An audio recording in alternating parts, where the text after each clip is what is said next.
Bonjour à tous, j'espère que vous allez bien. Les gardiens de la révolution, gardiens du régime islamiste des ayatollahs, connus pour leur férocité, constituent le fer de lance de la répression en Iran.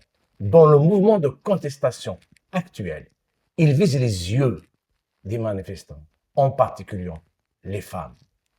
Générique.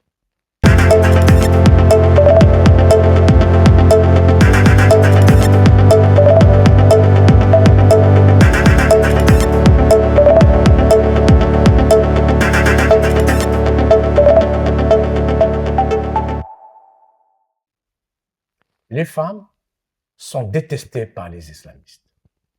On ne reconnaît pas la femme, on la domine, on la tue, on la viole, on l'enferme ou on la possède.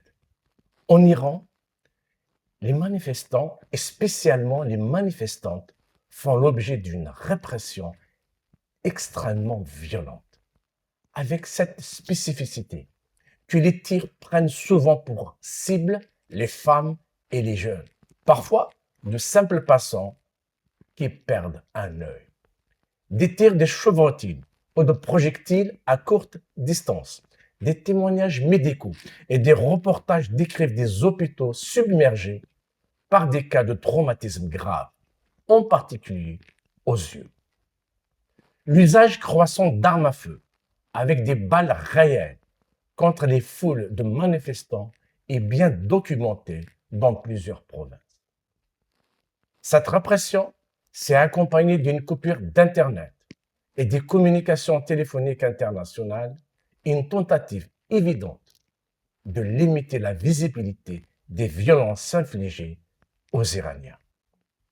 Depuis le début des manifestations, fin décembre en Iran, des milliers de protestataires ont été tués par les autorités avec un nombre de morts qui varie selon les ONG, notamment en raison du blackout d'Internet et des communications téléphoniques internationales. Entre les chiffres du gouvernement iranien, ceux d'agences de presse, ceux d'ONG, ceux des réseaux sociaux, Internet, la différence est parfois énorme. Viser les yeux des manifestants est une méthode déjà pratiquée par les forces de sécurité iraniennes. Selon l'avocate Shirin Ebadi, prix Nobel de la paix 2003, au moins 400 personnes ont été hospitalisées à Téhéran pour des blessures aux yeux causées par des tirs. Ces violences ne relèvent pas de simples bavures. Elles s'inscrivent dans une logique politique qui trouve un écho dans l'histoire longue du pouvoir islamiste en Iran, où viser les yeux signifie symboliquement retirer à la victime toute capacité d'existence politique. Je vous remercie de m'avoir écouté. Partagez cette vidéo, mettez un j'aime, commentez, cliquez sur la cloche, abonnez-vous, prenez soin de vous et de vos proches. À très bientôt.